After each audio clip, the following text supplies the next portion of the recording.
Hey everybody, this is the Sliders Review, and I'm here today to talk to you about I Know What You Did Last Summer Season 1, Amazon Prime, the rundown review. I just wanted to give my overall final thoughts on why I think this is such a terrible slasher series, and probably the worst one I have ever seen.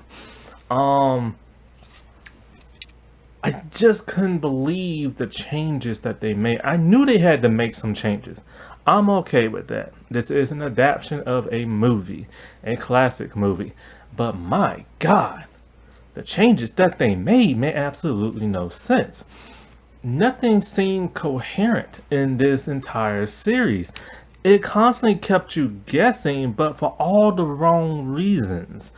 Um, I know last night's video I put out of me bashing the finale and like the showrunner, and I stand by what I said when I said this showrunner didn't know what she was doing. I don't particularly like the show The Hardy Boys. It's an okay show. It's an alright show. It's kinda slightly good, but not really. There's just some problems in it. And when I found out that she was the showrunner for that, and I Know What You Did Last Summer, the television show, I'm like, okay, this makes sense. Like, this is why I have such a problem with this show and stuff. Is that she tries so hard to be like other shows, and it doesn't quite come off like that well as some other shows do. Like, she just needs to do her own thing and forget about what these other popular shows are all about. Because I always want people to succeed. You know what I'm saying? But it's kind of like when you mess up, you mess up. And she gets two strikes now, and that's why she got on my chalkboard of I don't know what I'm doing. I need to call this something else. That chalkboard of I don't know. I'll think of something later. Now, the entire time I watched this, yeah, I compared it to the movie. How can you not? This is what this is based off of. The thing about the movie was always a drama first and a slasher series second. And even though it doesn't go into the extreme backstory of all the characters, it gives you enough to truly understand just who these people are, and it doesn't really waver from that. The show is kind of similar to that too. The show is literally just it's not even a teen drama. People gotta stop calling it that. Just because these people look young don't mean they're teen. They're in college. Some of them are. They're adults. They graduated from high school in the first episode. This is not a teen drama. It's just a drama. And it's a drama first and foremost, and not really so much a slasher. It's like a crime mystery type thing. Now, in my past videos, I have stated that the author of the book, she was not happy with the movie because for the most part, the movie and the book are very similar. There's differences here and there. Like they was actually supposed to be still in high school in the movie. There was a person stalking them, leaving them messages, and Barry is the only one who dies, not Helen. And there's no slasher in the movie. It's just like a person out for revenge and killed somebody. Okay, and then for the movie, she was not happy about that because they made it into a slasher movie. Reason why they did that? Scream. Scream redefined everything. It restarted the genre. And so they try to capitalize on that. And in my opinion, they capitalized very well. When people think of Scream as one of the greatest slasher movies there is, they always also think of I Know What You Did Last Summer. And so for the most part, yeah, the show kind of falls more in line of that of the book. But the thing is, a lot of people have not read the book. People only know it from the movie. And that is what people mainly assume what they was gonna base it off of. A person gets ran over the road. Either that person or a family member is gonna get some revenge. They wear a slicker and a hook. The TV show was not like that. So I can respect the TV show for trying to stick loosely based off of the book. To try to respect those wishes, but your core audience wanted a slasher. That's how this was delivered to us as. It was told this was a slasher. It was not that. But like I said before, even the movie was mainly a drama with a slasher just thrown up in there. and it did it very well. It gave us enough of the slasher and that person doing what they doing. Every person they killed had a purpose. Um, the way it stalked our main protagonist, you know, you felt for them. You felt sorry for them. Even the bad boy of the show, you felt bad for him. You didn't want nothing to happen to him. Um, you know, and it did a great job of just setting up the suspense, the drama, the what is going on. In the TV show, it's not like that. There is all this suspense and drama for all the wrong reasons. The show is trying to be vague. No, it's trying to be mysterious, but in a vague kind of way. But it's too vague. It's so vague that you really don't necessarily care and you tend to forget about it. Then they throw in all this other teen drama type stuff. But the problem, see, that's the problem. It's a drama. It's not a teen drama. They try to make this into a teen drama. They tried to add old school versus with the new school, and those two things just clashed back and forth. Um, Also, these are the worst characters I've ever seen on a TV show. There is really, like, when it comes to the main and recurring characters, nobody's good. There is not a single person you root for to actually survive at the end of this series. Everybody is screwed up in the head, or everybody is some terrible kind of person. Now, there are two characters, Raleigh and Dylan. For the most part, they're not super bad, terrible, but they do things that are not necessarily good. Um, but for the most part, if you had to root for somebody, it would probably be them. Because even with Raleigh, like, she's not really super duper a terrible bad person. She's just like a drug dealer, and drug dealers are not good. You know, and she has major attitude, what makes her very. But see, this is the thing: she's a poor girl who sells drugs, but she's unlikable because of her sour attitude most of the time. She's always grumpy, like about something, you know. And it takes us a good while to truly figure out what she's so grumpy about. But even when we kind of do, we kind of not sure what it really is about. I'll get into that when I do like the character stuff. Um, but our main protagonist, she was a bad person from the like get-go. The twins. Okay, yeah, so yeah, I will admit, my first review, I screwed up with the twins. I assumed Lennon was the goody goody two shoes and Allison was the bad girl. Turns out, see, what happened was this when I was watching it. I was at my relative's house. It was pretty loud. I couldn't quite hear what was really going on. So I rewinded it and then I put the subtitles, but then something distracted me and I had to stop. So when it got to the point of them bickering back and forth, and the way they talk, see, the way they talk was so weird and it confused me because it's like, they kept saying their name out loud, and I assumed they were referring to the other person, but you know, she was actually referring to herself. So that's how I got the name and the characters like swapped by mistake. So I assumed it was the wild, crazy twin, and she took over the life of the good one and stuff. But no, it wasn't that. It was the bad, wild, crazy twin that died, and the good was a somewhat good one. She was like, you know, just pretending to be the other person. But here's the strange thing about it. I said way back in my early reviews of this show, I bet you anything, Allison purposely ran over her sister because the clues made no sense. Like, how did she not see her sister in the road? See, in the movie, when they was driving, what's his name? Freddie Prinze Jr., Ray. When Ray was driving, he was distracted because he turned his head and looked at Julie, and Barry in the back was acting stupid, so it was distracting him. Once he turned around, boom, he hit Ben Willis. But in the show, Allison, she turned her head, turned back, had a good couple of seconds, and then boom, hit Lennon. And so I always thought to myself, she must have did that on purpose. But they never showed what really happened until the last very episode when we saw her foot on the accelerator going faster.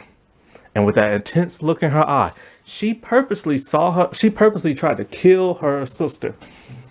And they wanted us to root for her. And then what she did at the end with the whole Margot and Dylan thing, no, no, no, no, no. How can you root for a character like that? She said, I don't even call her the protagonist. Like throughout the entire thing, nobody chases nobody because there's not even a real slashery type person. And so it's hard to root for her because we think she is the Julie James of the show, but she's not. She's basically just like a Ben Willis she's kind of like a Will Benson from the second movie and stuff. Like she's a bad person to begin with, and she just was nice after that, and then you find out and then she was bad again and stuff. And like the other characters are just like no better. It's just like Margot. Like I said this before. People kept saying online she's the best character of the show before the 8th episode came out. I've been saying she was the worst only because of how annoying she is. She's rude. She's nasty to everybody. She's obsessed with like Lennon and stuff like that. And Allison pretending to be Lennon. Then it's like she was at the point where she was about to shoot. Like Allison's dad had a gun pointed at him because she was too overprotective. Anybody who says anything bad to her, she kind of like get up in it. And then she like murdered the mom because of how the mom treated her. And I'm just like, oh yeah, she's the killer, by the way. I mean, I've been saying she was the killer from like my other like episode from last night. So yeah, if you're just now watching this, you probably should have watched it on first. But however, when you hear that little in the beginning of my video and it says spoiler alert, you're gonna get spoiled at some point in this video. That's why I put that in every episode, every video at the very beginning with that loud noise. It's to alert you, hey, whatever you hear me talk about in this video, whether it's about this show or if I jump to like another show, and I keep skipping around because, you know, I'm going off track, you're gonna get spoiled, okay? And so, like, but like I said, I'll get into character profiles a little bit later. But it's just like there's not one single good character to, like, root for. Not even Dylan. Because, you know, he's just off his rocker. Every adult is even bad. Even the ones who help cover up the murders and stuff. And it's like, even the adults that died, like one of them, like Courtney, who is Raleigh's mom, she died. But Courtney was such a terrible, rude, nasty woman that you don't care if she died. Another problem I had with this show was like all of the unnecessary nudity and sex. I don't understand why that was so prevalent in this series and why it was present. Like, I'm not a prude. I could care less if I see like a new person or them clickety clacking, you know what I'm saying? But my thing is like this: if you're gonna show something like that, it has to add on to whatever story you're telling at that moment or that point in time, or the overall show. Like, there has to be some kind of meaning to why somebody's completely butt naked or somebody's doing it. Like, there was literally a guy at a party with his pants down, pissing in the pool. No explanation. He was just doing that. Okay, yeah, he's partying, but who really parties like that? You know what I'm saying? There was no point in showing that. And if they were going to show it, we didn't have to see him full-blown nude and pee, real pee coming from him. Like, they just did that to be edgy and stuff.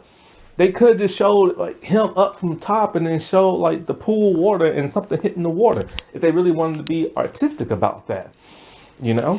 I didn't need to see Margot on the toilet peeing. Like, what was the point? And all she did was just talk to Allison and stuff. And it's just like, what was the purpose in that? They could have showed her head or something. They didn't have to show everything. And it's because they were trying to be edgy and realistic, but this is a slasher drama. There ain't that much realistic or nothing about that. Then there was all the explicit like sex that looked like porno and stuff. If you're gonna want to watch porn, watch porn. You don't need to see that in a drama slasher series where teenagers, teenagers are gonna watch this stuff, and they don't need to be seeing that stuff because how wild and crazy they are. But it's like if it actually served like a real purpose in the moment of like what's going on, then like fine. That time Margot and whichever twin it was at that time, I think, what was it? Allison. Them doing it, that was fine. It served the purpose. It showed that no matter which twin it is, Margot just wants the one that looks like, that has that face. You know what I'm saying? She's in love with Lennon. And she knew straight up that wasn't her. It was Allison, but she still did her and stuff. So that made sense and everything. And so, that time it made sense and everything.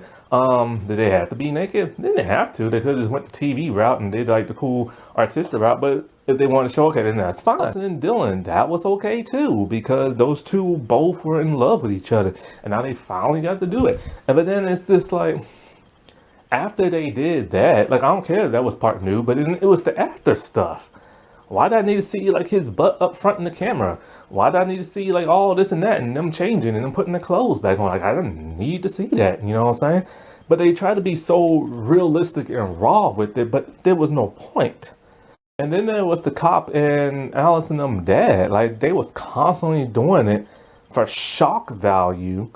And it's like, okay, them two are having like this thing going on. But it didn't have to be that explicit over and over, and at least these 3 or 4 times and stuff. Like them showing all that wildness was like pointless to the story. They could have just showed those two was like doing it and how she's so. Because this is the thing about the cop later. Like I said before, I'll get into profiles a little bit later. But yeah, it's like that was unnecessary. After Courtney got hung and died, showing her G-string up so close, like the camera was all up in the butt. It was pointless to show. It did it as a humorous moment, but she just got hung. And not only that, but the reason why she was hung is because her daughter was missing the entire night. She had no idea where she was at because she was drunk that night before, the mother. So she desperately looked for her daughter, and nobody, not even the cop, wanted to look for the kid. So she's all over town tracking the cell phone, finally found the cell phone. It was jerry-rigged to some device, and it hung her. And so, even though she's a terrible character, at least she was noble enough to love her kid so much and try to look for her. And as a result, she got hung, and her butt was all in the camera with her G-string showing. Was that supposed to be edgy? It was for comedic purposes, but it was lame. But you know what? I should have known this series was going to be in a dismal state that it was because, okay, you see this picture of a clown? This is, okay, I don't know what you call this on Twitter, but if you hashtag like a show, the show pays for like certain like pictures or like emojis or whatever. This is the I know what you did last summer. I guess you could call it Twitter emoji. Why is it a clown? There's not a single clown in this entire show. Nothing revolves around a clown. So why is it there? Why did they pick this? That makes no sense. It makes no literal sense. Like, this is why this show is terrible, because this show has no real mascot theme type thing, because there is no hook, there is no slicker slasher. So, or fisherman slasher that wears a slicker slasher. So, why the clown? Why? Don't know. Nobody knows. Nobody knows. The same thing happened in Fear the Walking Dead when Morgan was like on the toilet taking a poop. There was no reason like to show that like whatsoever. I don't need to see nobody use the bathroom in a zombie apocalypse show. Actually, you know what? This isn't gonna be no rundown review. This is just gonna be things I just don't like about this show. So, okay, so Sarah Goodman. Like, I've already said before, I'm just not a fan of the Hardy Boys. I'm definitely not a fan of this show, but I will, if I had to pick between those two, I would pick like the Hardy Boys as a better show. And it's just like, I was reading an article this afternoon, and it states why she picked Margot as the killer, why she did what she did in the end. And she even states she has a effed up mind. Like, yeah, lady, no duh. And it's like she was trying. I commend her for trying to be different. I commend her for not like doing like the same typical stuff over and over. But sometimes if it's not broken, don't fix it. But you can fix it. But but just make sure like there's enough old school stuff that people remember. Break it a little bit, put a band-aid on it, and then serve it up. You know what I'm saying? It's just like, because you can change the status quo. That's not nothing bad. But you gotta make sure you do it in a good way. And I don't feel like this was a good way. This was just like whatever random popped in their head. Okay, let's do this. And then when something better came on the table, they're like, nah, nah, nah. That's too similar to like old school stuff. We gotta do this. And it just didn't work for me. And then plus, I did not like this whole. First, it's kind of okay, the first couple episodes. It felt like Pretty Little Liars a little bit, and then like 'cause that's what it truly just felt like. Because everybody's trying to be Pretty Little Liars. It was a huge phenomenon, but that was a couple of years back. Well, when did that end? I can't remember. Was it 2017? A good number of years have passed. People need to stop trying to be like them. And plus, they're going to have their own rebooted series, so let them be that. And just try to be your own thing. And, okay, so like I said before, I get it. They try to adapt something. You can't have it go scene from scene of the movie, duh. But, like, you keep enough of the source material, but you change it up. And this show tried to use bits and pieces and references from the movie, but then try to do it its completely own thing. And none of it made sense. None of it was coherent. Like there was this strange plot about a cult that went, for the most part, nowhere. Like we don't know how this cult was started. We don't know what all they do. We know they do like a death ritual with honey, which explains like the promotional pictures. And we know that the twins' mom was a part of it because they said she committed suicide in a cave, so it has something to do with the cave. But other than that, we don't know much about it. We don't know who all the members are. Like I said before, we don't know how it started. We don't know how it ended. So why throw in like this whole thing about like a cult if it really and truly serves no stinking purpose whatsoever? Like mama finds somebody in honey, like they just wanted to do something strange like that have one of their characters be strange and one of the main characters be even stranger. And so they're like, okay, well there'll be a reason why he's strange. Oh, I know, let's say they're in a cult. No, just say they're crazy in the head. What's so bad about that? They didn't have to throw in this whole cult thing. It's kind of like Nancy Drew towards the end of season 2. They established that there is some kind of strange cult that has to do with her grandfather. Season 3 has rolled around and they're about like what, 5-6 episodes in? That has never been mentioned yet. They've gone a completely different route for some strange reason. So it's like it was brought up just for it to end. Kind of like Riverdale and that whole Gargoyle King thing about and the farm and some game and this is what happens when you don't have good writers. This is what happens when the writers don't talk amongst themselves. I get it, you can't be in the same room, just build chat or something. But these people were in the same room.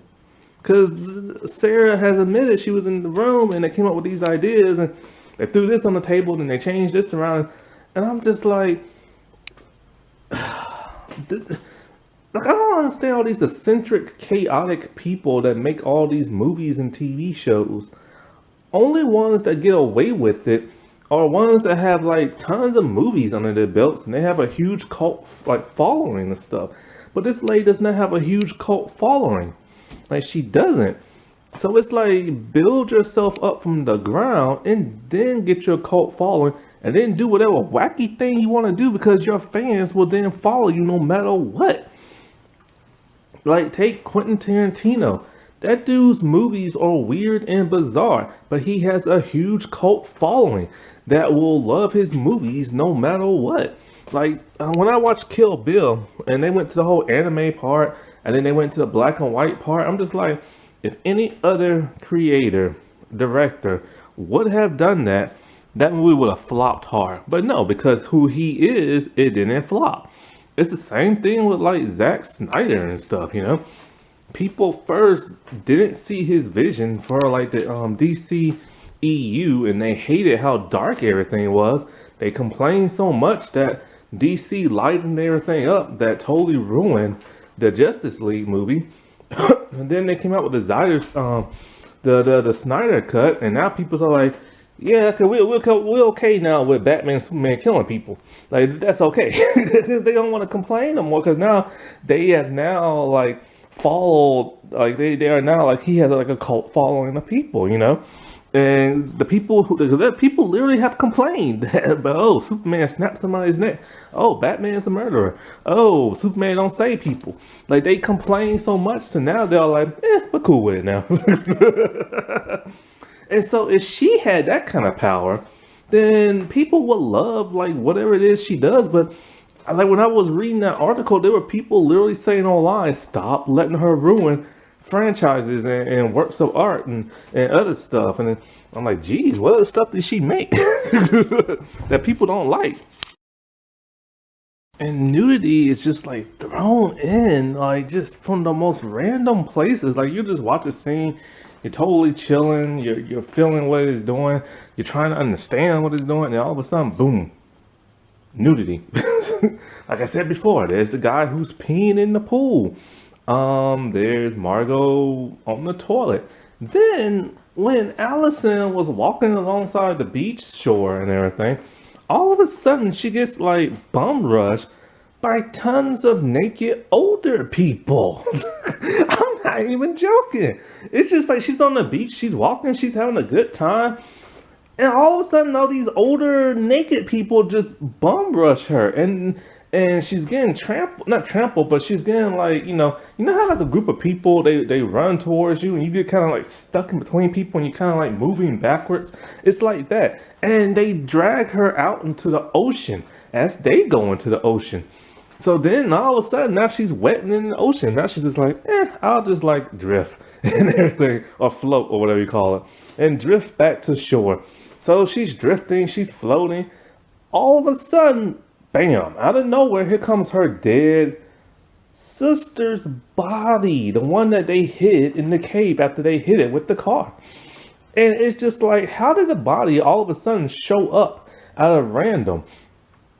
And, and this show relies too much on coincidences. It was a coincidence that, like, all of a sudden, as she's walking along the beach, the body is just gonna, like, show up all of a sudden and stuff. It's like, it don't make no sense. And it's covered with honey, because it has to do with that cult. And then, so, like, you assume the killer did this, but no, it's Carla. Why? Because Carla's just nuts in the movie, on the show. And just like with Pretty Little Liars, you assume, like, when you're watching, like, the first season, A is doing, like, all this bad stuff around town. But no, it's the townspeople hiding in the shadows and wearing hoodies and stuff.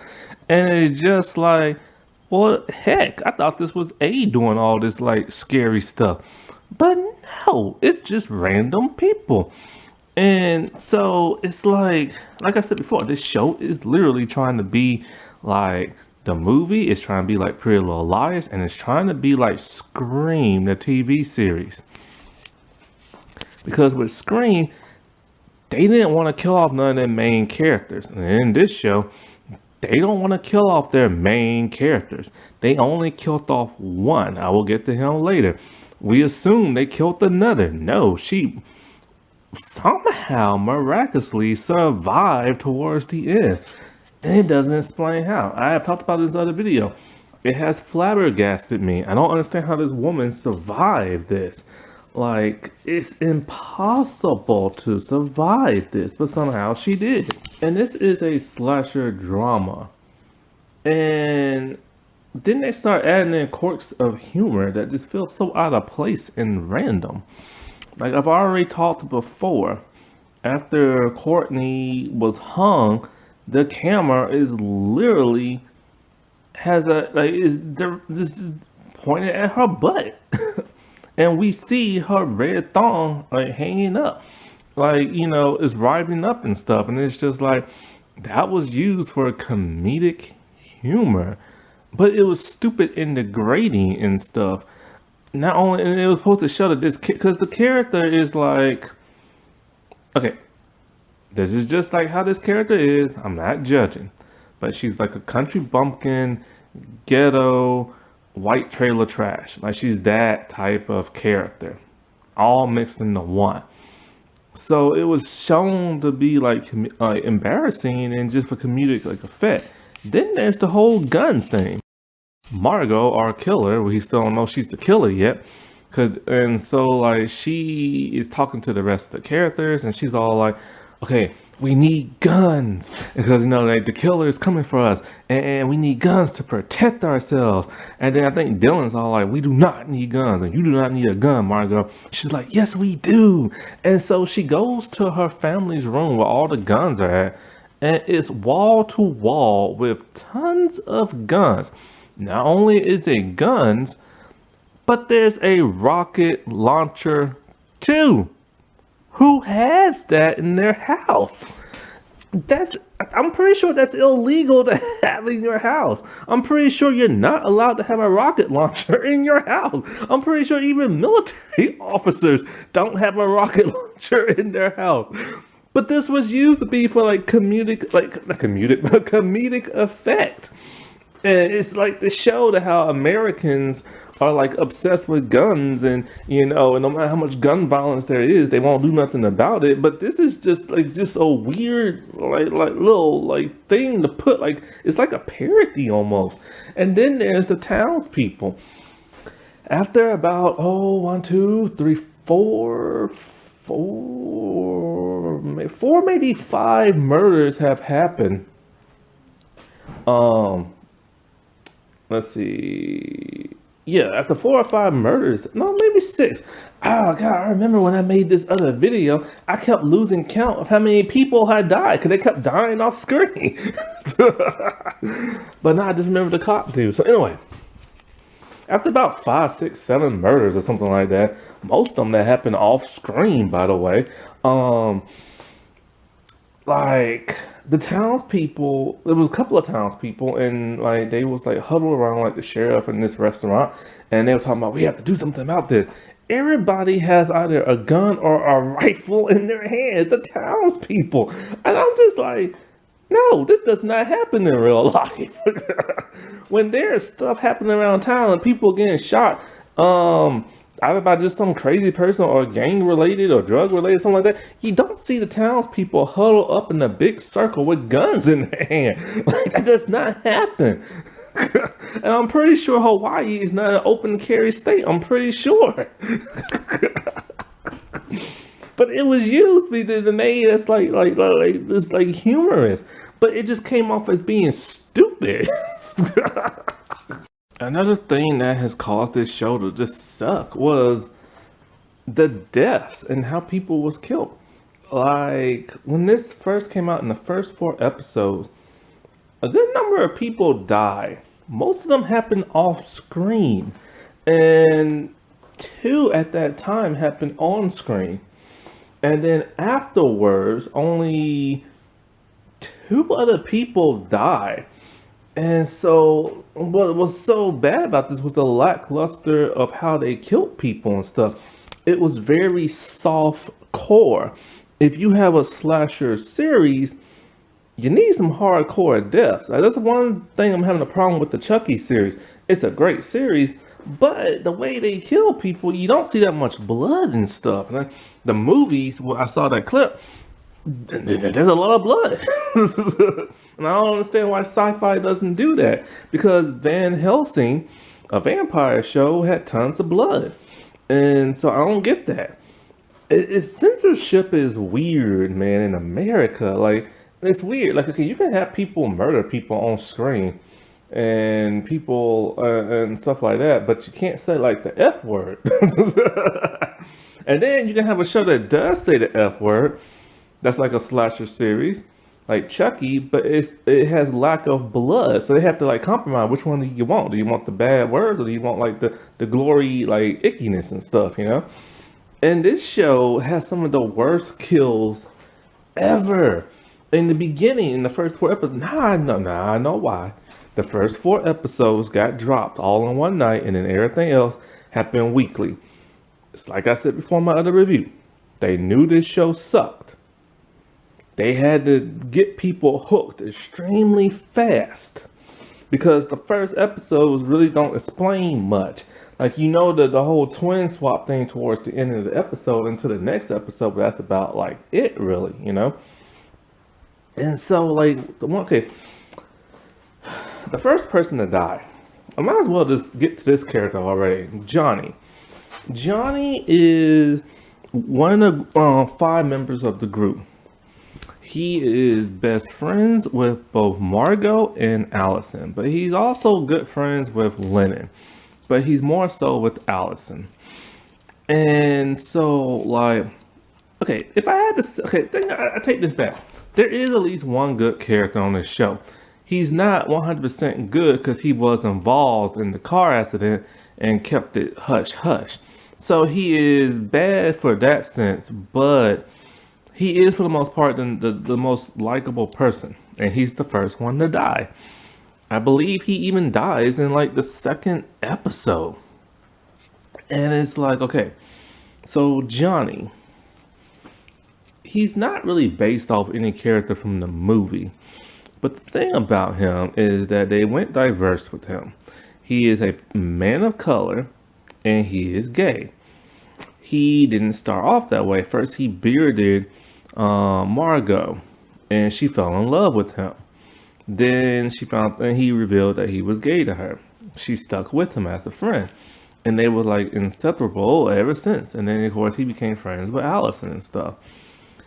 The only thing we know about him was in the pilot, the first episode, is that he's gay.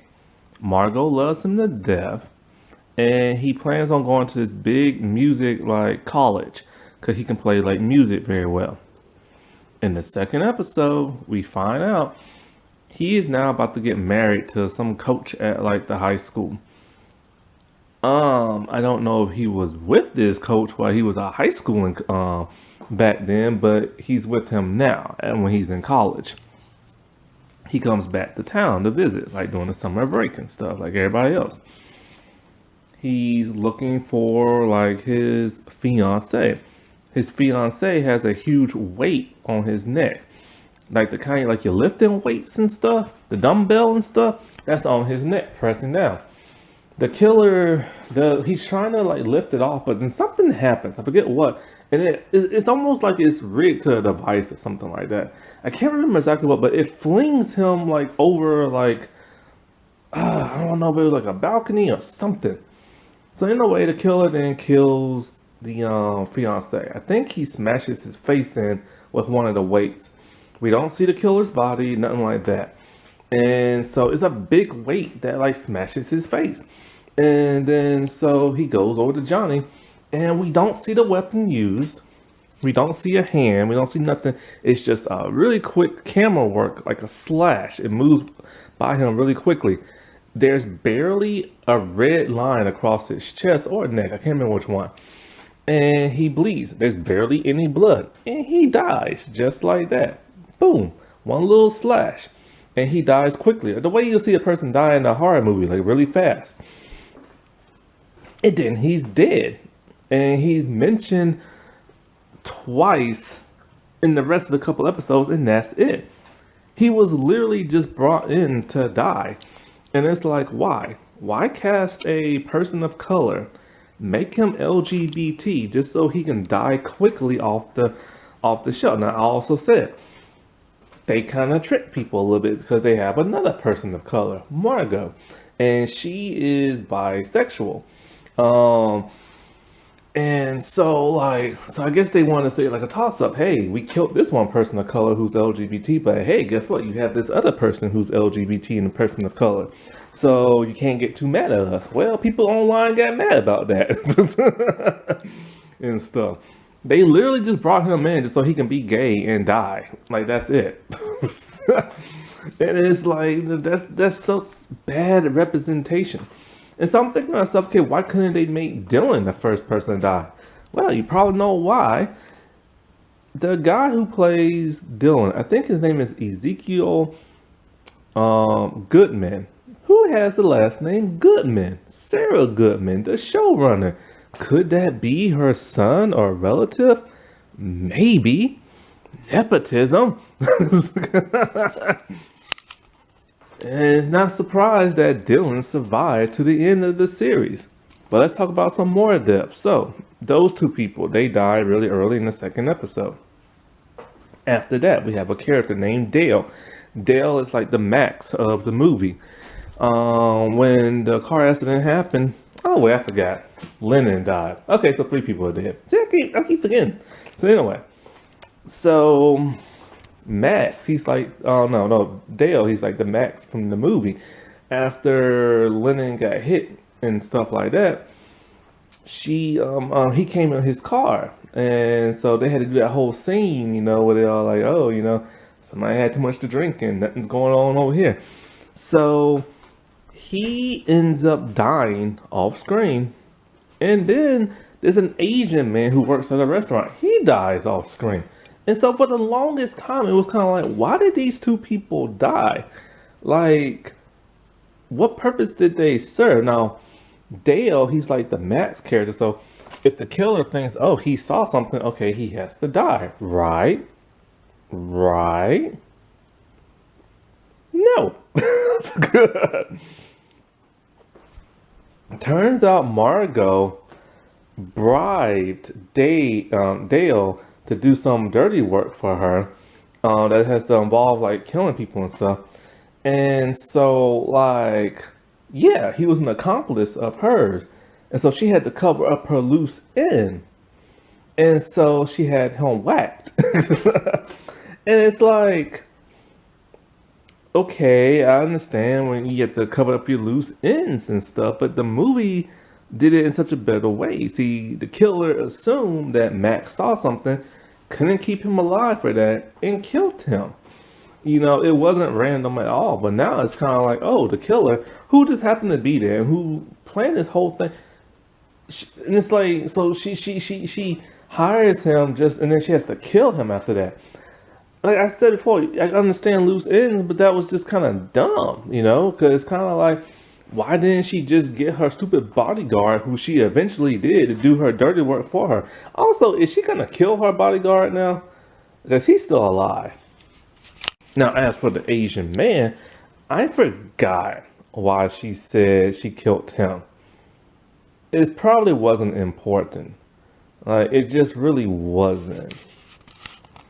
And then let's see who died after that. Oh, the cop dude. His death was like off screen too, and he didn't get much screen time. Now, when it comes to the cop, I don't get what they did. Like I get why they did that, but I don't get it. I've explained this before.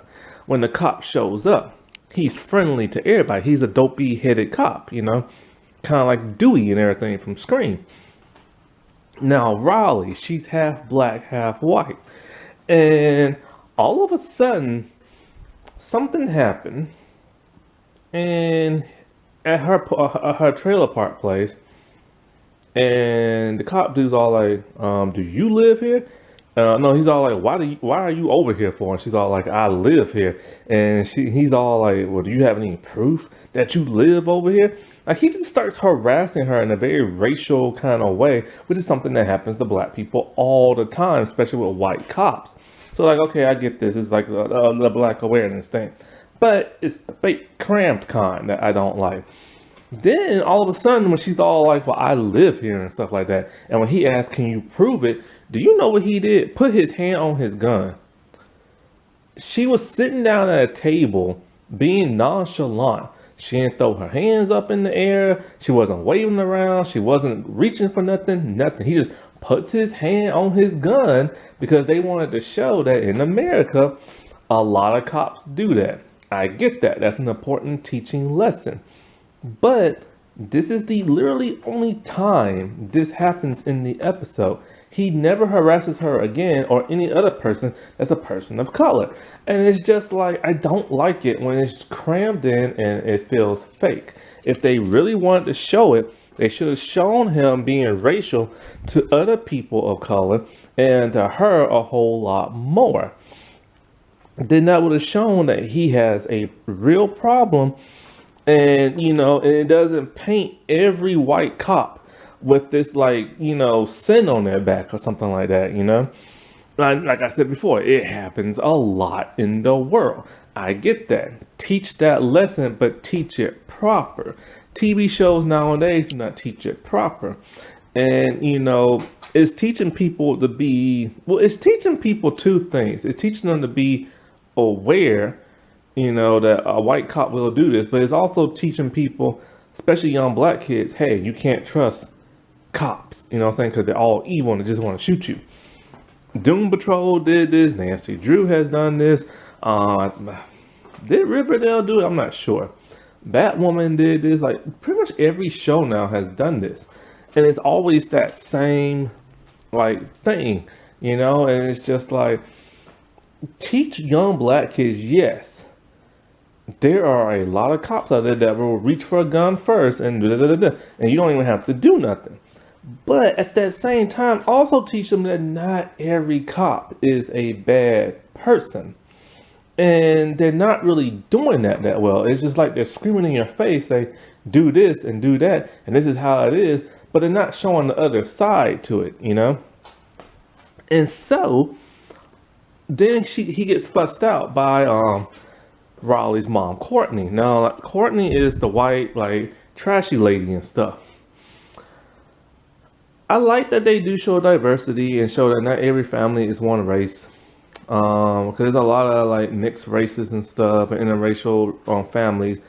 But in this scene, I kind of wish I wish she would have been black. Why? If they were going to have that huge black, because the cop, he backed off when he saw her mom. And of course, her mom is white. So then he's all like, okay, everything's cool now.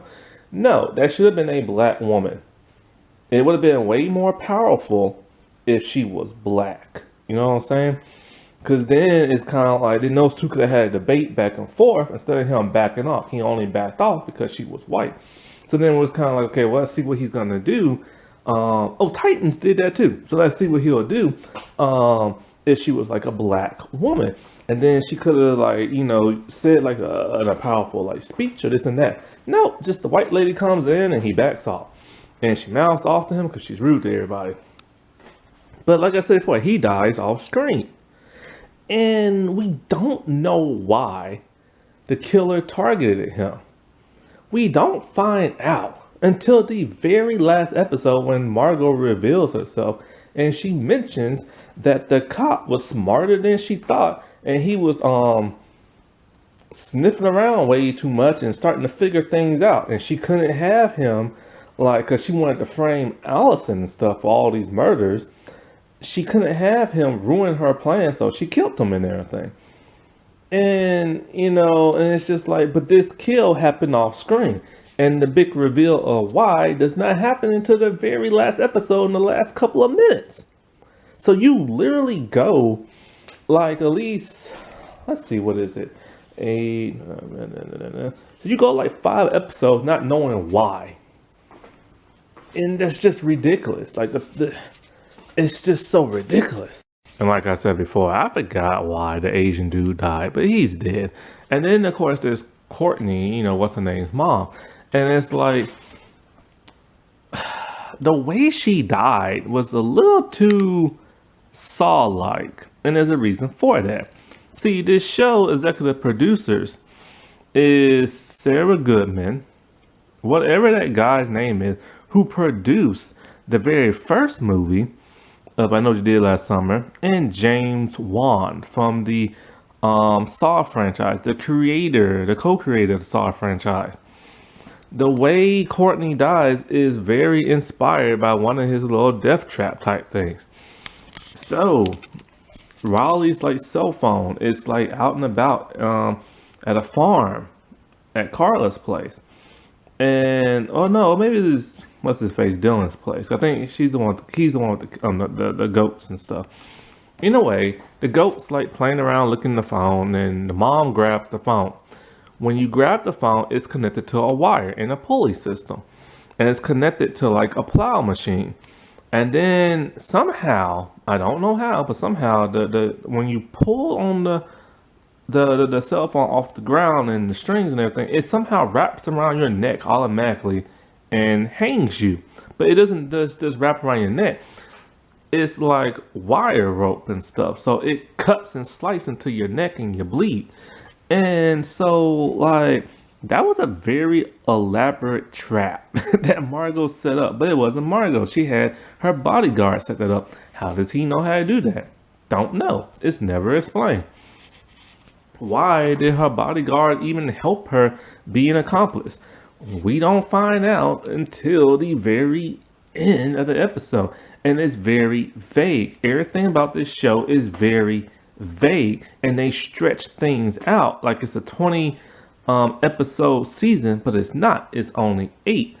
So they're trying to cram as much in, but then pull you along to the very end and don't explain things very well.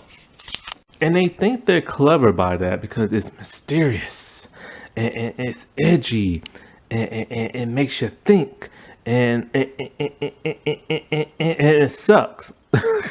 Like that's not good writing. It's just really not.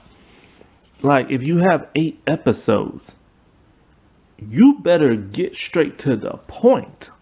You don't stretch it out like it's a 22 episode arc series. You don't do that. And that's what she don't understand.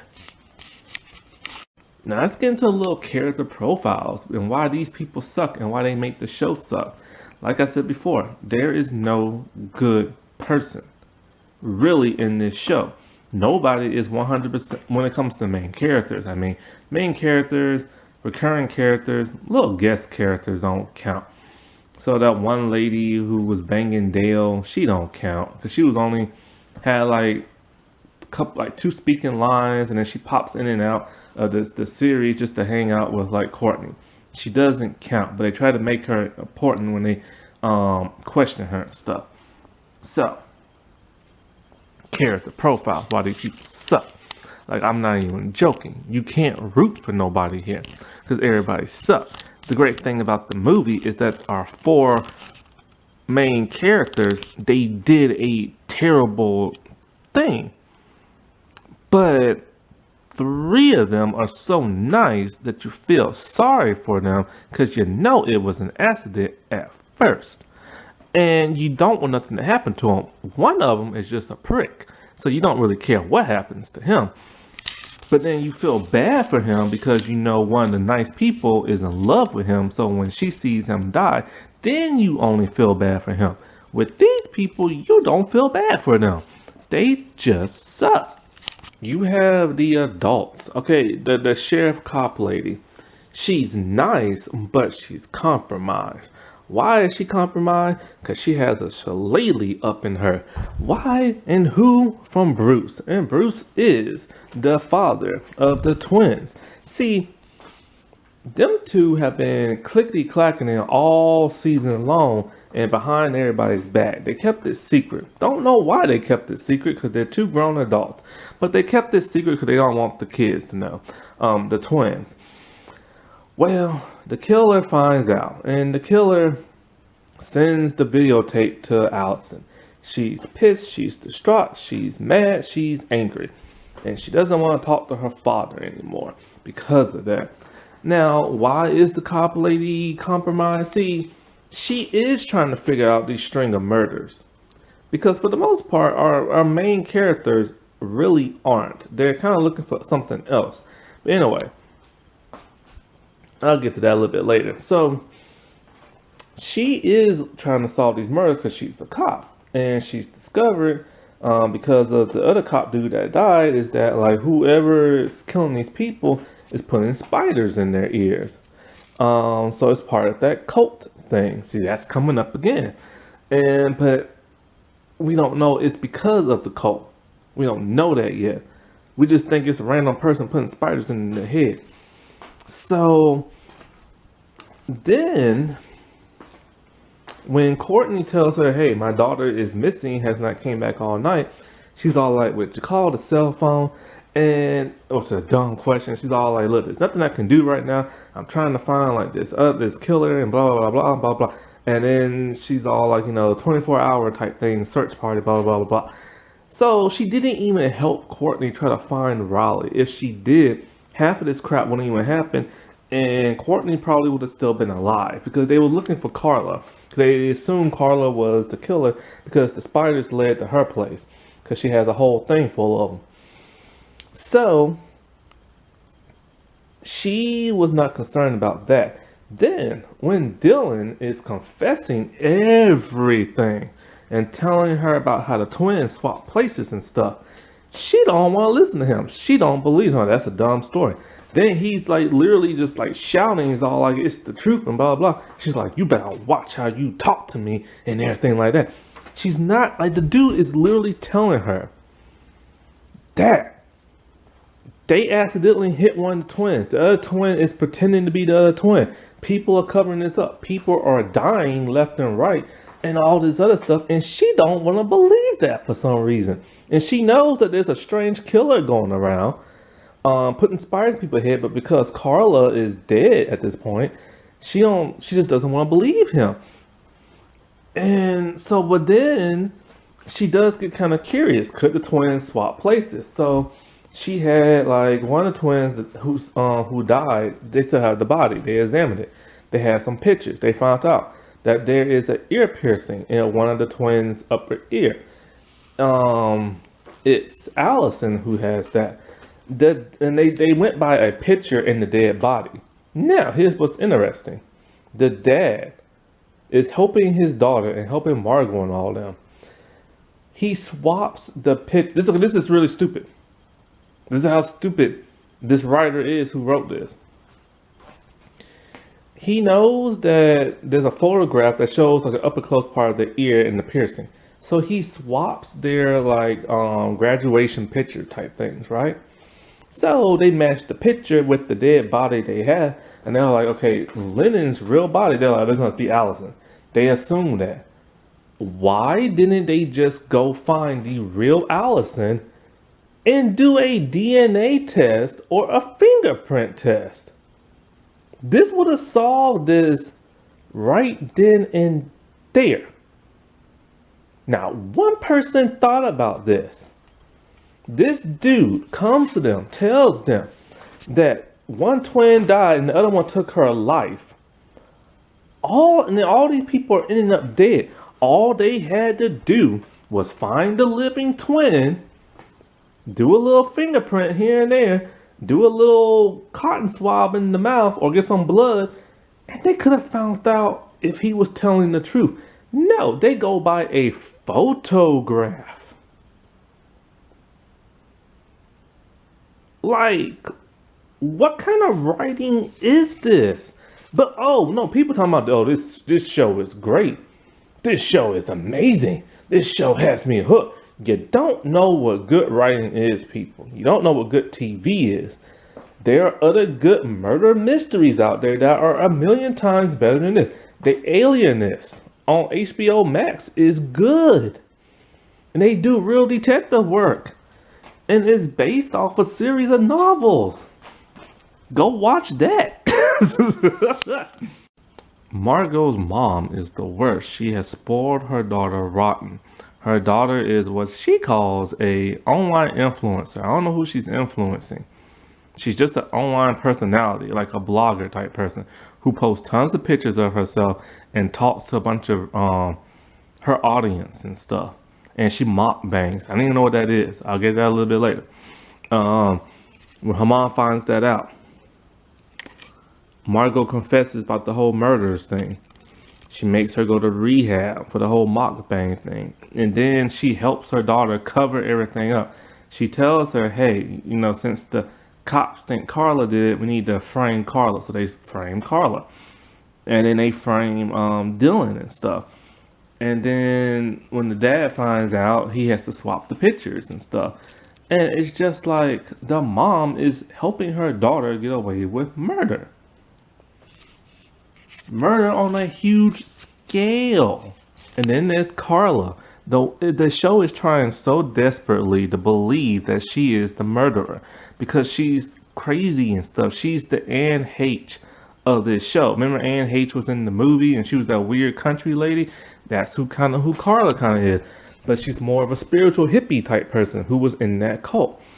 She is the one who, because remember how I said this is kind of like Pretty Little Liars, you think the killer's doing everything, but it's somebody else. In the opening scene of the show, Allison goes to her room, sees written on the mirror, I know what you did last summer. She opens up the door, there's blood, and there's a head of a pig in there, or a goat. No, a goat. It's a head of a goat, and it's bleeding. We assume the killer did this. No, it was Carla. Why did she do this? It's part of her ritual for her cult. The body that when Allison was in the ocean, and the body, her sister's body, just floated towards her. Who did that? It was Carla. Who put the honey on the face? It was Carla. Who's putting the spiders in people's head? It's Carla. Why is she doing this?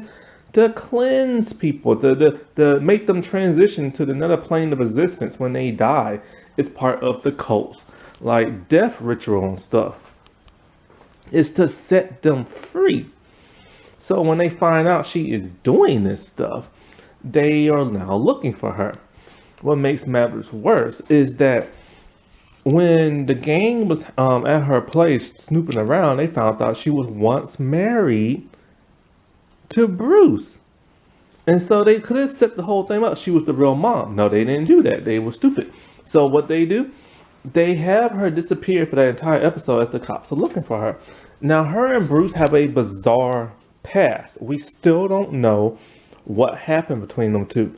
We don't know why they was married. We don't really know why they was divorced. They just set this all up and they gave us no explanation. But they give us more vagueness. When he tells her it's time for you to get out of town because you're messing with my daughters now. And she's all like, I know your secrets and I help keep your secrets. And he's all like, yeah, well, I know your secrets and I help keep your secrets. What secrets? What did Bruce do back in the day? And so it's kind of like, okay, could this be why the wife committed suicide? I'll get to her in a little bit. And it's like, but we don't know. They never explain what it is. And we can't ask Carla because she is now dead. See, then when the kids were running, Margot runs over Raleigh. She stabs her in the chest with a machete and chops off her arm. Raleigh makes it back to her house somehow. I'll get to that later. Actually, I got to that in another video, but I'll get to this again later. And then so, who's there waiting for her at her house? It's Carla. Why? Because she must mummify her with honey and free her and stuff. And that's what she does. While Raleigh is still alive, she puts the whole honey stuff on her. The honey hardens. She is literally a statue. But, I'll get to that later. And what does she do after that? Well, when the cops get alerted that some strange stuff is going on in that cave, they go in the cave. They find Raleigh's statue body. But then they find Carla on the ground. She's suffocated for honey down her nose and stuff. And down her mouth.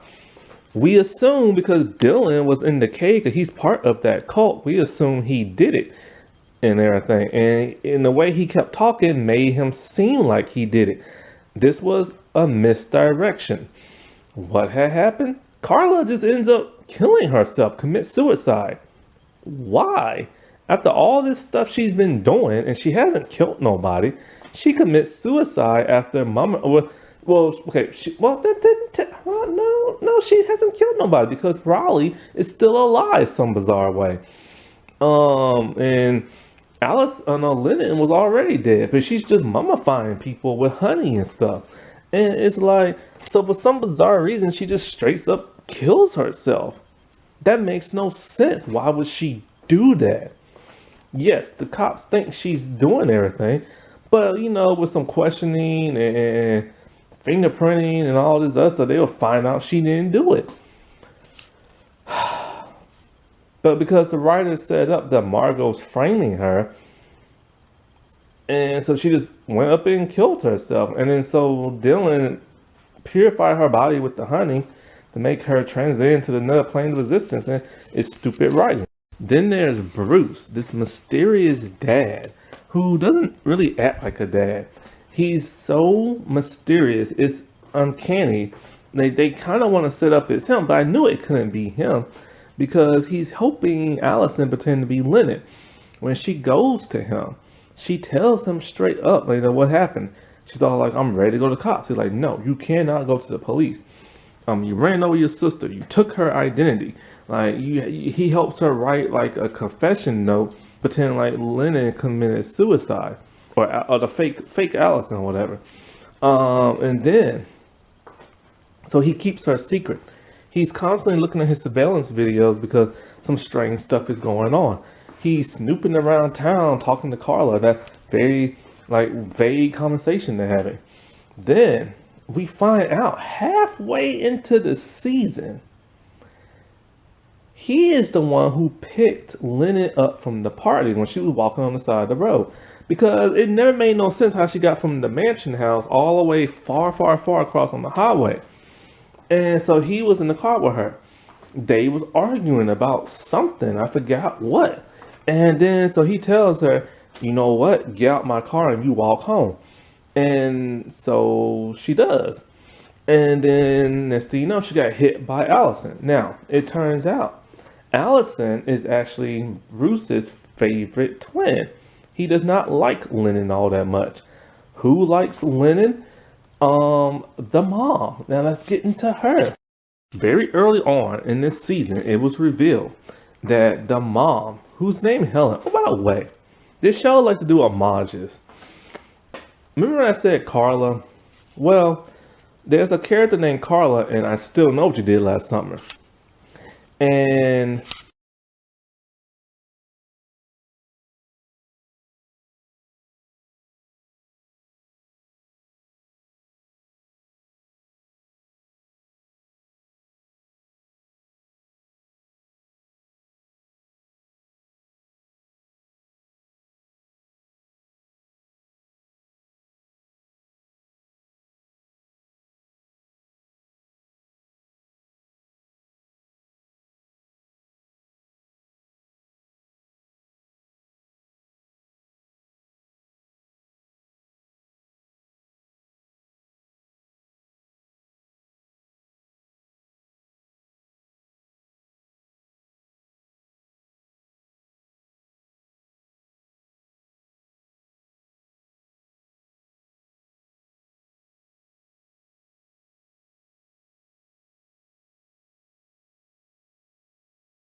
Oh, Lord have mercy. Now let's get into our young cast, the main ones, and why they suck so bad. So, it's never explained. Let's get into Lennon. The one I got confused in the pilot. There's no real explanation as to why she's a wild child. There's not. Maybe because the mom left. Maybe. But we don't know. We have to assume because the show doesn't want to say. We don't know why she's wild. We don't know why she's so sexually fluid. We don't know why she sleeps around. We don't know why she uses people. We don't know why she twists and manipulates people. We don't know why she does drugs. We don't know why she's even friends with all those people and stuff. We don't know why they're friends with her. Well, and then we later on find out with some of them. We don't know why anything about her. We just know she don't get along with Allison. And so, like, that was a huge missed opportunity because they did flashbacks, but they don't do nothing that's significant that shows why. It's flashbacks that show people putting down other people and stuff. I'll get into that when I get into them people. And so, like, one of the worst things that she did, she knows Allison is in love with Dylan. Dylan's in love with Allison. Allison is the virgin. So when Lennon was trying to teach her, how you do this and how you do that in bed, Allison doesn't want to learn, and so she sleeps with, Lennon sleeps with Dylan. Dylan is high off his butt and doesn't know what's going on, and he can't tell which twin is which. And so when Allison finds out, she's pissed. That's when the whole switcheroo thing happens in the pilot. And it's just like, in some ways, okay, there are these weird flashback dream things. Remember that I said Allison literally hit her sister on purpose? At one point, it looked like her sister just stood there wanting to get hit and almost throwing her hands up in the air, almost kind of like she was just wanting it to happen, like she just wanted to end everything because everybody hates her and stuff. But yeah, it's just we don't know why she does that stuff. We don't know why she has an OnlyFans page making all these sex videos. She put it in Allison's name. We just don't know. Like, we literally don't know.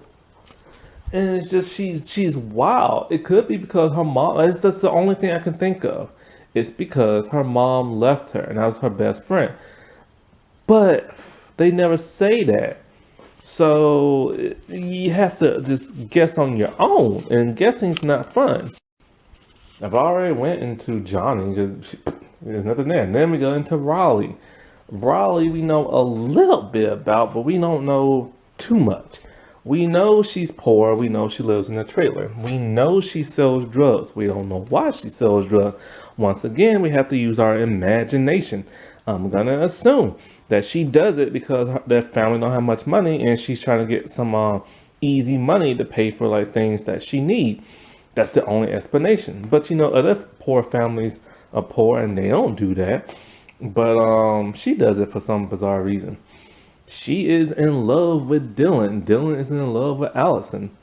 She knows that. She goes to him and everything, and she tries to like sleep with him and kiss him and stuff. He kisses her back, but then he stops himself and like he can't do it, and he straight up ditch her and leaves her. This breaks her heart. She tells him she was saving herself for him and everything. And this happens in the flashback when she gets like all mutilated and stuff. And so like her flashback is literally to show her getting dumped on. So worse that, okay, we don't really know her sexuality. She bumps and grinds all on Lennon and they kiss on the lips and stuff. So maybe she's just sexually fluid, but she does love Dylan. And so when she's bumping and grinding on Allison, because Allison's all like, this will make him jealous and want some and want to do you and stuff like that. Margot sees this. Margot's in love with Lennon.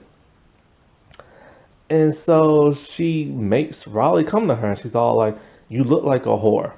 Like all that bumping and grinding. And so her flashback is literally just to put her down. That's all that was. There's never no scenes where people treat her badly about her race, but yet the cop put his hand on the gun and did what he did and stuff. Um, that is it. That is all we know about her. But she survives all the way to the end. Now, when she was running from Carla and stuff, like I told you before, Margot hit her with the car. We didn't know it was Margot at that time. Then, so this is the part that I've been talking about so much in the other videos. I don't understand how she survived all this. She should be deader than dead, but because this is modern day television and they want to show women empowerment, they think, okay, let her be superwoman and survive everything. That's fake woman empowerment. They killed Johnny with just one little slash and he died within seconds. With her, she got hit by a speeding truck. She had a machete stabbed through her heart, sliced that heart open. She then had her arm chopped off. The loss of blood and the shock should have killed her if the machete through the chest didn't. And not only that, but she's able to get up and walk. And so she walked all the way back home, very far. It takes her the entire day. As soon as she gets to her house, she passes out because now she's cold and lost of blood. Then she gets mummified in honey. She is a literal statue, like solid as a rock. Does she suffocate like Carla did? No. At the very last scene of the season, she opens her eyes while still mummified. They still got her in the honey. They can't get it off because it's like just hardening and stuff. How in the world is she alive? People's all like, oh, her and Dylan, season 2, they're gonna be the heroes and want their revenge. One, we don't know if this is gonna get renewed. It probably will because there's some people that actually like this show. Two, there are people who are watching this series twice because they're kind of like, they can't wrap their head around what happened and they're trying to review this thing. Three, Dylan is in prison now. He ain't gonna get no revenge. Four, she has no idea Margot is the killer because Margot did all this stuff behind her. So how is she gonna get revenge? There must be young people saying that. Dylan is the most disturbed person in the show next to Margot.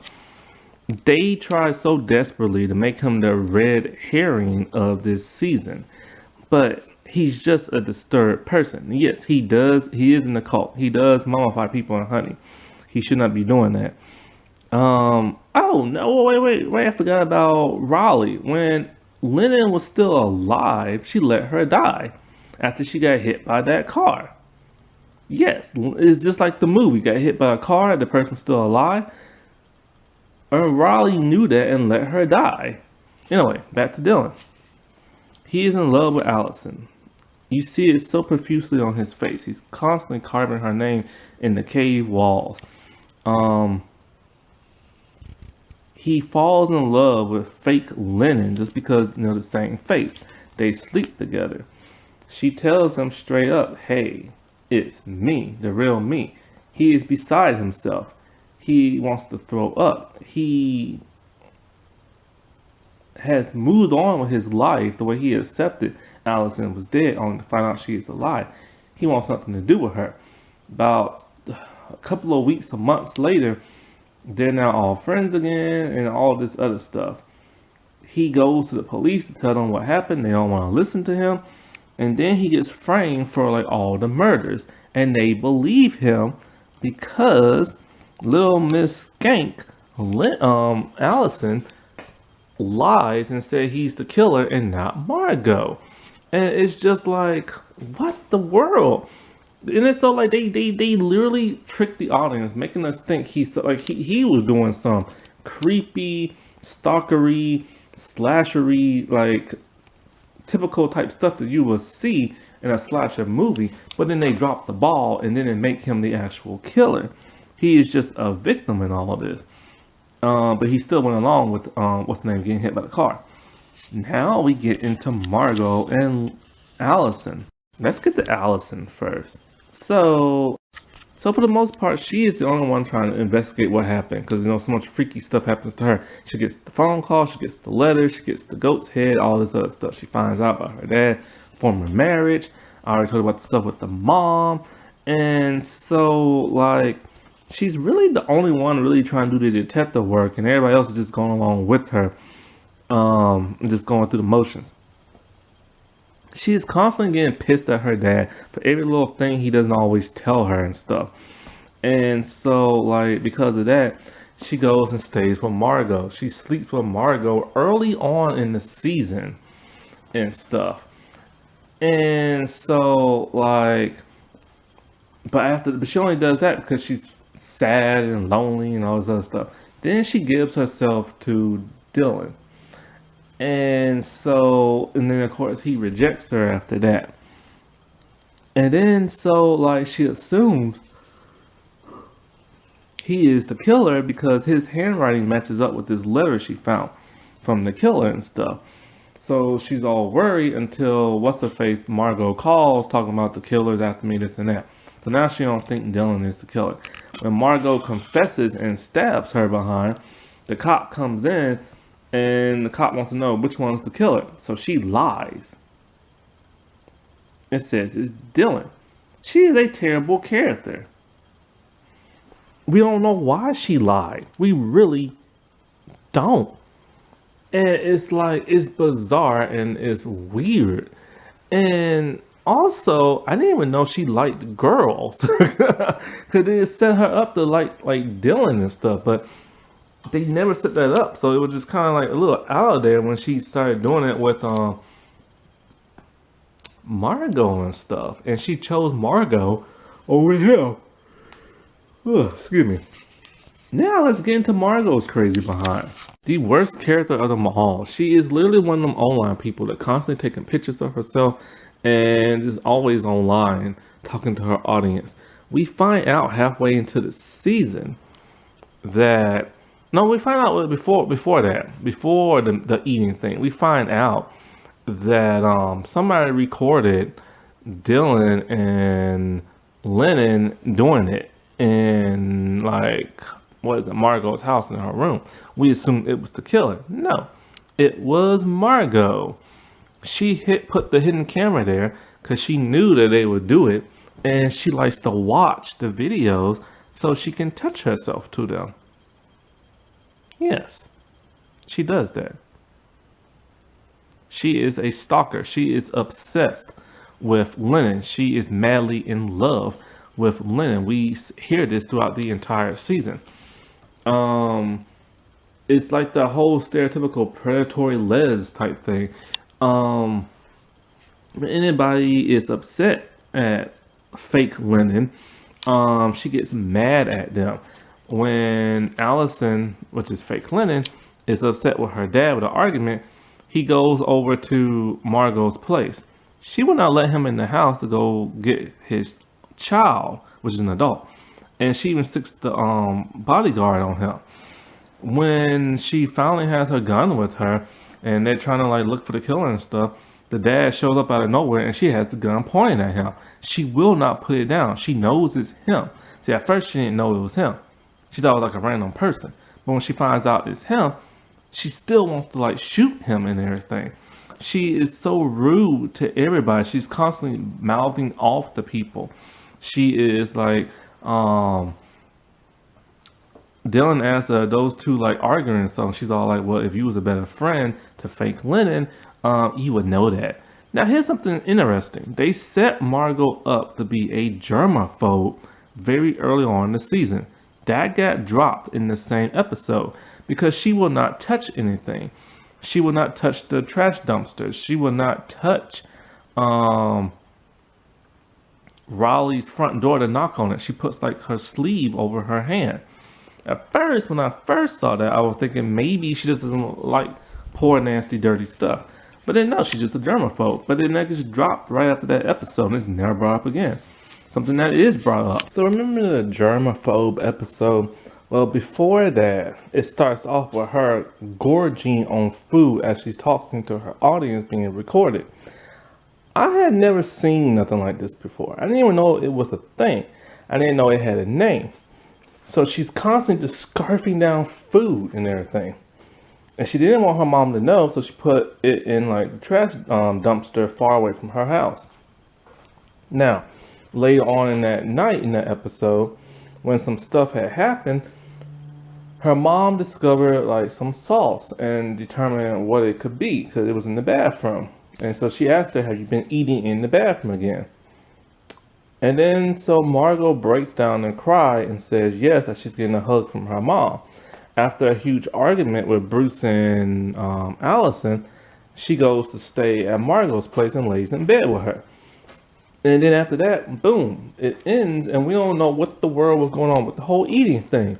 About 2 or 3 episodes later, maybe 2, Margot finally reveals what that is. She calls it mukbang. I had no idea that was even a thing. Apparently, it started in South Korea, where people gorge down on food and talk to an audience online. And it turns out that Margot had this addiction long time ago. Why? We don't know. Why does she need this much attention?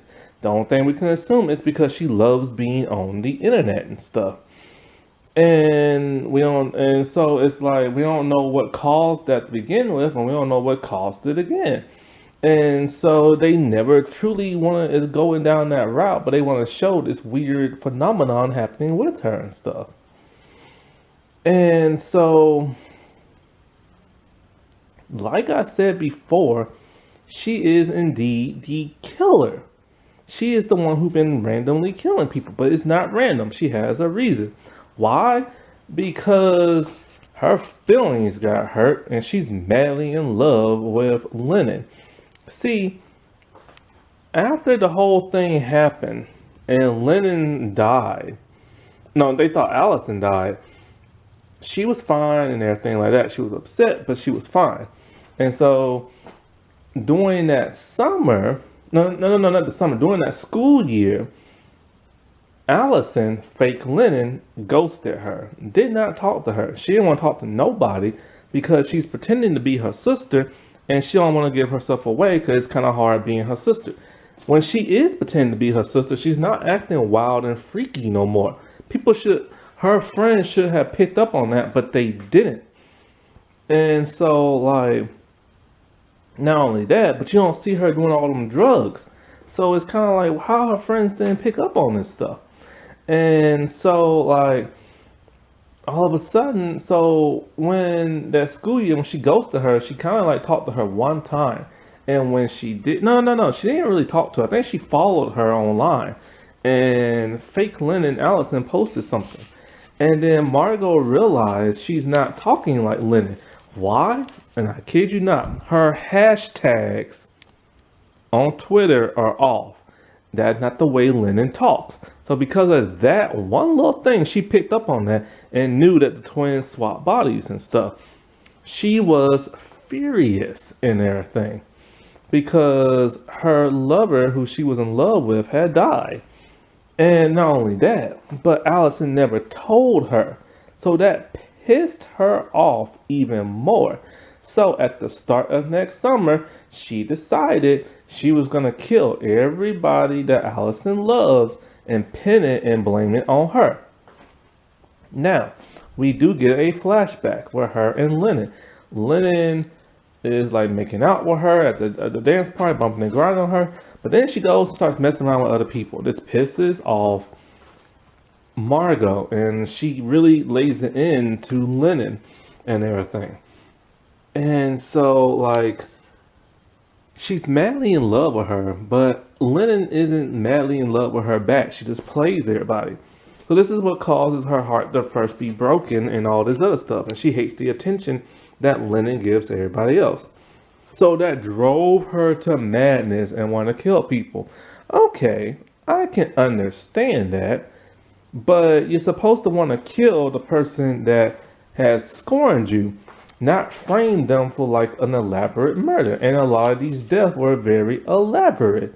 And with Margot, she is literally like a 90, 100-pound woman. How in the world was she able to kill everybody? Like, I get the machete thing. That's not hard to use.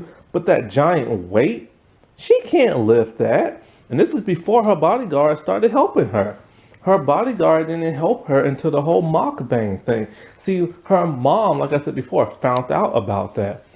And then when she found out about the eating thing, when she confessed, when she was crying and confessing in arms, she told about the whole murders and stuff. And so her mom was like, all right, we're gonna fix this. I'm gonna help you. And so the bodyguard's gonna help you. And we're gonna blame everything on Carla. So like then, of course, Alice, and then she got pissed at Allison because this don't make no sense. This really don't make no sense right here. She was in love with Lennon. And so she's pissed that Allison gave herself to Dylan about a night or two, no, a couple of weeks after. Because see, first Margot and Allison did it when Allison was feeling sad about herself. Then weeks or months later, she did Dylan. And then she did Margot after that when he rejected her. So she feels even more hurt, but she's not in love with Allison. She's in love with that face of the memory of Lennon. So this pisses her off even more when she finds like the condom, the used condom, that Dylan used and stuff. Now, I don't understand why she's that upset because she's not in love with Allison. Also, when they slept together at her place. But I'm pretty sure they confessed the whole thing at Margot's. I don't know. Anyway. So when she asks Allison straight up, did you sleep with him? She tells him straight up, no. She lied about the whole thing. So that pisses her off even more. So she sets up this huge elaborate scheme. She receives text messages from the killer through like some automated thing that's on a timer. She set up like she went to go kill Allison's mom because Allison's mom was being mean to her. And she mutilates this woman. Blood is everywhere, but it's off screen. Also, she has her bodyguard push her through like a glass window just to make it seem like, oh, the killer is after her. Then, when she is found by Allison, she confesses everything and she stabs her straight in the stomach with a big old knife. And so Allison's on the ground, she has the knife inside her, and this is when we get our like killer monologue thing. And she tells her like how she knew all along, and Lennon, no, Allison is pretending still to be Lennon. She's all like, we don't know if she's doing it just to psych Margot out, or if she just really wants to become Lennon at this point. And so she does her whole confession thing, and Dylan shows up. They struggle for the gun. He gets it from her. As soon as the cop lady comes in, she pretends like he's trying to kill her. So then, all of a sudden, the cop lady asks Allison, which one tried to kill you? And everything. Which one is the killer doing all this stuff? That's when Allison lies and said it was Dylan. Because she tells Margot she's loved her. She's always loved her and always came back for her. And I'm just like, this is a weird twist. Where is this going? Like, why is this happening? And then in the ambulance ride, because Dylan is now arrested, Margot tells her straight up, I don't care who you're trying to be. You now know my secret. And if you tell somebody, like, I'll kill you. And she's all like, I don't understand. You could have gotten rid of me. Why did you keep me over Dylan? Like, you're so messed up in the head. And it's probably because Allison has stolen the life of Lennon, ran her over with the car. This is when we get those flashbacks and stuff early in this episode. And it shows 100% Allison purposely ran over Lennon. She saw her. She accelerated faster. and killed that girl because she hated her own sister and stuff. And so at the very end of the episode, we see those two on the cliffside holding hands in white dresses as a couple now. This is some twisted mess. A scorned lover being the killer is a great idea. It's just the way they set it up and the way how she confessed. She's all like, your hashtags were off. Like, she does it in such a Valley Girl kind of way. And this is the weird thing. Before Margot showed up on the cliffside, Allison had a note in her hand, the same one the killer gave her, saying, I know what you did last summer. And so why did she have that in her hand? When Margot shows up, she makes sure she hides it from her. What the world is going on for season 2? But yes, she, for some bizarre reason, is now with Margot. And okay, it's cool to see a female killer. You don't really see that in too many horror movies. The first one I ever saw was an urban legend.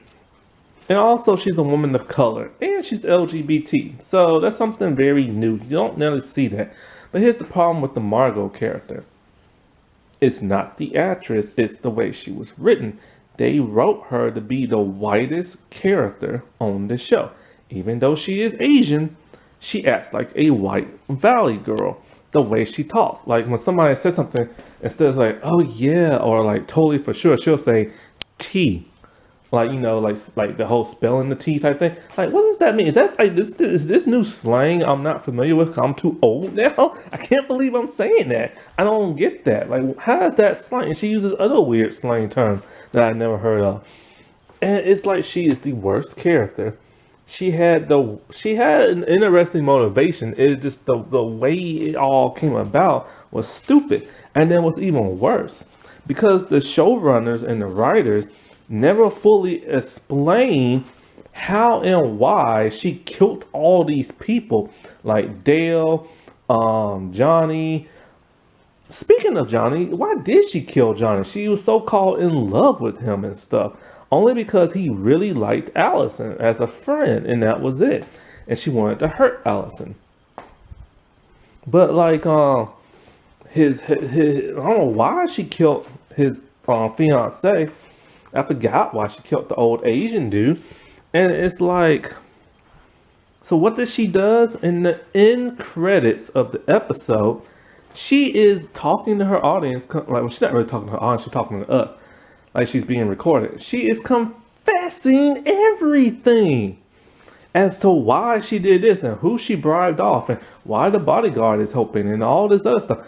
It is the weirdest moment and strangest thing I have ever seen in a television show. And the showrunner thinks it's cute and clever, but it was dumb and lame. They could have shown all that in the show. And they didn't. They just didn't explain it. And now this explains why we never see the killer's body.